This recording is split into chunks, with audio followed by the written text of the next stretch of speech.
बेटा आज हम आपको भाग 7 जीवन की प्रक्रियाएं या आपका जैविक प्रक्रिया नामक जो पाठ है उसमें से पोषण व पाचन से संबंधित जो बातें चल रही थी उस बात को बताएंगे और किस तरीके से पाचन क्रिया आगे होगी इसके विषय में बताया जाएगा। बेटा आपको मैंने बताया कि जब आमाशय से भोजन गुजरता है तो आमाशय से भोजन गुजरने के बाद एक मुड़ी हुई संरचना सी आकार की जो संरचना होती है, कैपिटल लेटर सी आकार की आप कह अंग्रेजी के, इस संरचना से आगे बढ़ती है। यहाँ पे जो काइम होता है आगे की तरफ बढ़ता है। आप आमाशय में जिन एंजाइमों को पढ़ा वो एंजाइम आपकी पेप्सिन, रेनिन व लाइपेज था तथा इसके अलावा यहाँ HCl व म्यूकस भी निकल रहा था। आपने इन केमिकल को यहाँ पे पढ़ा था, पेप्सिन, रेनिन, लाइपेज, HCl व म्यूकस को, जो आपके आमाशय में निकल रहा था। पेप्सिन एक प्रोटीन पाचक एंजाइम है जो प्रोटीन को पेप्टोन और पॉलीपेप्टाइड में तोड़ देती है। चूंकि आपका प्रोटीन के अणु बहुत लंबे लंबे होते हैं, उसको छोटा कर करके वो पेप्टोन और पॉलीपेप्टाइड में, या आप कह लीजिए पेप्टोन और प्रोटीएजेज में तोड़ देती है। दूसरी तरफ आपने यह भी पढ़ा कि यह रेनिन जो है, यह स्पेशली दूध की बात करें तो दूध में एक प्रोटीन पाई जाती है जिसे केसीन प्रोटीन कहा जाता है। यह केसीन को पैराकेसीन में बदल देती है। फिलहाल ये एडल्ट में रिड्यूस फॉर्म में हो जाता है, घट जाता है, खत्म हो जाती है, लेकिन चाइल्डहुड स्टेज में ये बनी रहती है, पाई जाती है। लाइपेज एक फैट पाचक एंजाइम है, फैट को डाइजेस्ट करने का काम करती है, फैट को फैटी एसिड और ग्लिसरॉल में बनाती है। इस बात को आप पूर्ववत पढ़े हैं। हम इसको इसलिए यहाँ दोबारा बता दिए कि जिससे आपको एंजाइम कंफर्म होता रहे, बार बार इस बात पे ध्यान जाता रहे कि कौन एंजाइम क्या, कहाँ, किस तरीके से काम कर रहा है। दूसरी तरफ बेटा जब यह HCl की उपस्थिति में जो HCl यहाँ था उसने माध्यम को अम्लीय बना के रखा था, लेकिन जब यहाँ पे भोजन जाता है तो यहाँ पे दो ग्लैंड आपको बताया गया, एक लीवर और एक पैंक्रियाज। इससे जो डक्ट निकलती है, अलग अलग डक्ट निकली लेकिन एक जगह आकर के वो कॉमन हो जाती है। इस तरीके से लीवर और पैंक्रियाज यकृत और अग्नाशय के दोनों के रस इस कॉमन डक्ट से कहाँ पे आने लगता है, इस डिओडेनम रीजन में, ग्रहणी रीजन में आने लगता है। यहाँ यह ग्रहणी रीजन में आने के बाद आप यह कहेंगे कि जो लीवर का पित्त रस होता है, पित्त रस ने क्या कर दिया, माध्यम को बदल दिया, माध्यम को अम्लीय से क्षारीय कर दिया, क्योंकि पित्त जो होती है यह क्षारीय होता है। इसके साथ साथ आप यह भी जानिए कि लीवर का क्या क्या फंक्शन है। एक बार हम आपको एक बार बताएं, लेकिन आप फिर से आपको पुनः रिकैप करा देते हैं, ऐसे ही फटाफट जल्दी जल्दी कर करके। पहली बात तो ये वसा का इमल्सीकरण कर देता है, फैट का आप कहिए इमल्सिफिकेशन कर देता है, पायसीकरण कर देता है। फैट का इमल्सिफिकेशन कहने का मतलब है large molecule of fat break down into the smaller molecule of fats. बड़े बड़े मॉलिक्यूल्स जो फैट के होते हैं उसको वो छोटे मॉलिक्यूल में बदल देता है, एक बात। दूसरी चीज, यह माध्यम को बदल देता है जिससे पैंक्रियाज के एंजाइम सारे सही तरीके से काम करने लगे। माध्यम को एसिड से बेसिक बना देता है। तीसरी बात, यह डिटॉक्सिफिकेशन भी करने का काम करता है, टॉक्सिक मटेरियल की टॉक्सिसिटी को कम कर देता है, विषाक्त पदार्थ की विषाक्तता को कम कर देता है। इसके अलावा यह अमोनिया को यूरिया में कन्वर्ट करने का काम करता है। इसके साथ साथ ये हिपैरिन एक मटेरियल, एक पदार्थ है, एक प्रकार की प्रोटीन है जो आपके ब्लड में चल है उपस्थित और उस ब्लड को फ्री जमने से बचा रही है, रक्त की नलिकाओं में उस ब्लड को जमने से बचाने का काम कर रही है। वह भी आपका हिपैरिन का श्रावण करती है यह लीवर आपकी। इसकी कूफर सेल जो होती है वो आपका डेड आरबीसी को नष्ट करने का काम करती है। यह विटामिन ए का संश्लेषण सिंथेसिस करने का भी काम करता है।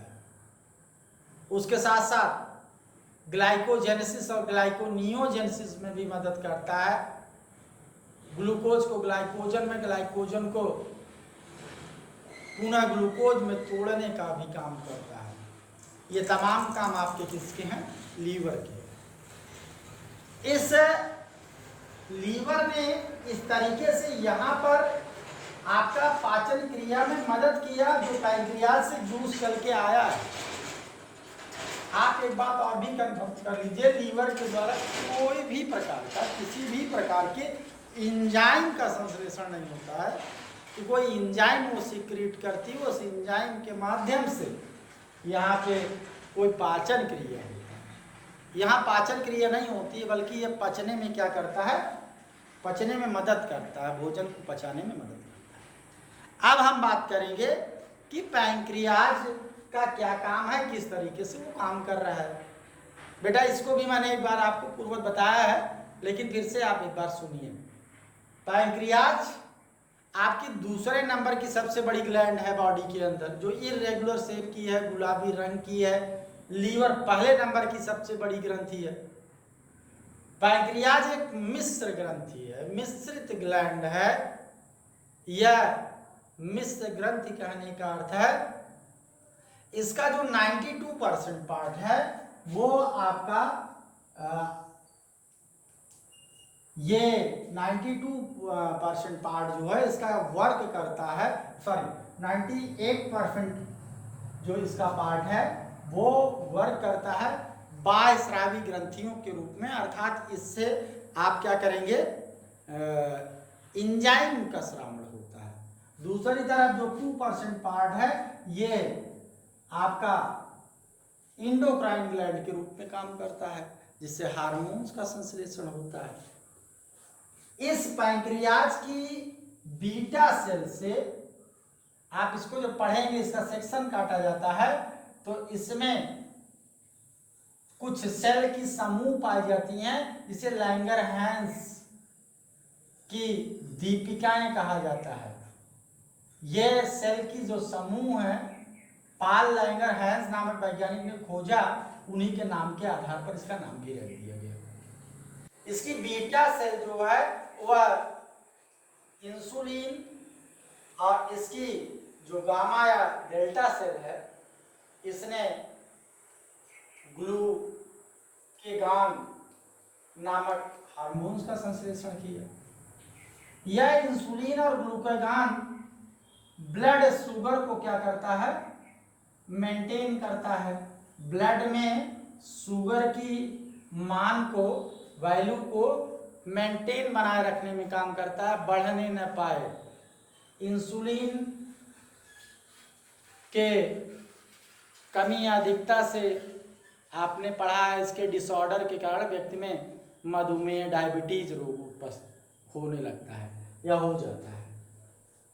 दूसरी चीज आप बात करें कि इसमें कौन कौन एंजाइम यहाँ से निकलती है जो कि पैंक्रियाज में एक्शन करती है।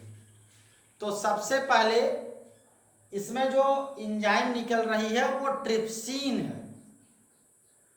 आप पुनः एक बार नाम सुनने, जो एंजाइम प्रोटीन को पचाने का काम कर रही है वह जो पैंक्रियाज से चल रही है उसे ट्रिप्सिन कहा जाता है। यह ट्रिप्सिन जो है पॉलीपेप्टाइड को पेप्टोन में बदलने का काम करती है। ट्रिप्सिन ने पॉलीपेप्टाइड को किस में बदला? पेप्टोन में बदला। पॉलीपेप्टाइड प्रोटीन होती है।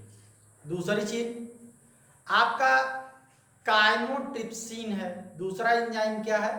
काइमोट्रिप्सिन है। यह पॉलीपेप्टाइड को यह भी पेप्टोन में बदलने का ही काम करती है। तो आप इस तरीके से कहेंगे कि ट्रिप्सिन और काइमोट्रिप्सिन या प्रोटीन को डाइजेस्ट करने का काम किया। दूसरी तरफ जो फैट होता है, फैट को डाइजेस्ट करने के लिए स्टीएप्सिन या इसी का दूसरा नाम पैंक्रियाटिक लाइपेज भी कहलाता है। फिर से आप एक बार सुनेंगे कि जो आपका फैट है, फैट को डाइजेस्ट करने के लिए स्टीएप्सिन या पैंक्रियाटिक लाइपेज वर्क करता है, जिससे फैटी एसिड और ग्लिसरॉल बनता है। और यह फैट जो है आपका फैटी एसिड और ग्लिसरॉल में टूट गया, अर्थात ये भी सरल अणुओं में टूट गया।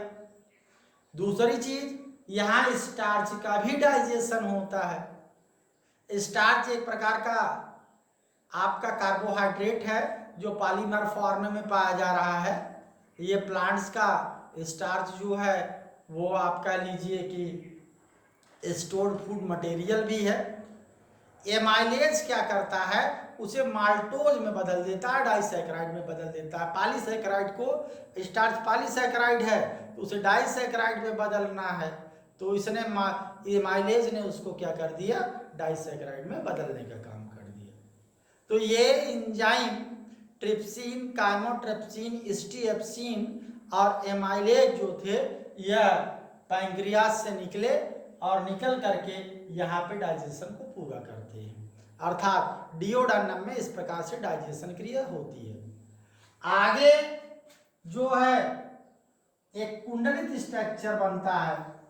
कुंडलित स्ट्रक्चर, ये क्वाइल्ड स्ट्रक्चर जो होती है, ये आहार नाल की सबसे ज्यादा एक्टिव पार्ट कह लीजिए, जिसे आप स्मॉल इंटेस्टाइन क्षुद्रांत बोलते हैं, ये आता है। आपका लगभग 6 से 6.5 मीटर लंबाई यही कवर कर लेता है।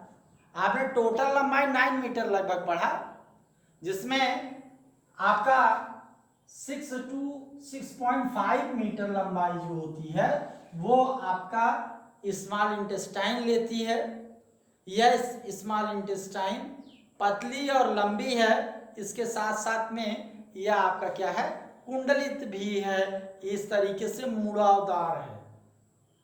यहाँ पे कंप्लीट डाइजेशन हो जाता है, फिर किसी भी प्रकार का डाइजेशन शेष नहीं रह जाता है, यहीं आपका डाइजेशन समाप्त हो जाता है। इसके लिए आपने सबसे पहले हम आपको बता दें कि यहाँ पे स्मॉल इंटेस्टाइन की जो आंतरिक दीवार है, उस दीवार पर असंख्य इस तरीके से ब्रश बार्ड स्ट्रक्चर निकले हुए हैं, जिसे विलस कहते हैं, रसांकुर कहते हैं, विलाई बोलते हैं।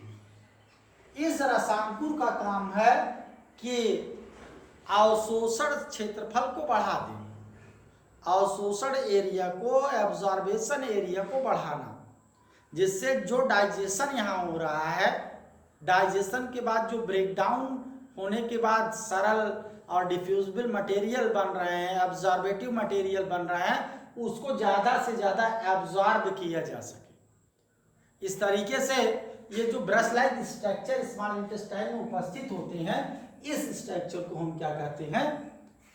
विलस बोलते हैं या रसांकुर बोलते हैं। यह रसांकुर जो होता है पचे हुए पोषक पदार्थों को